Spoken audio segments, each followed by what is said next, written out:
So hi guys, andito ako ngayon sa bahay. Naka-uniform pa talaga ako, no? So ito yung sibuyas na ginadgad. So ngayon, magagwantis muna tayo. Agoy! Hugasan ko lang guys, ha? Wait. So ayan nga guys, nakagwantis tayo ngayon. Nakakahiya naman sa mga kakain itong mga boss. Mga boss ang kakain ito guys.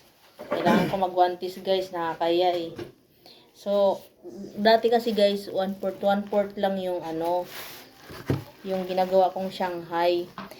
Tapos, nung natikman nila yung luto ko, yung order na isa, naging 3-4. So, ngayon, parami ng parami, tas parami naman ng parami, char. Parami ng parami guys, yung huwag ka naman magwala dyan. Lalamasin natin siya guys para yung lasa niya. Ayan, may tumatawag dahil may naniningil sa utang. Wala na, naka-copyright na tayo.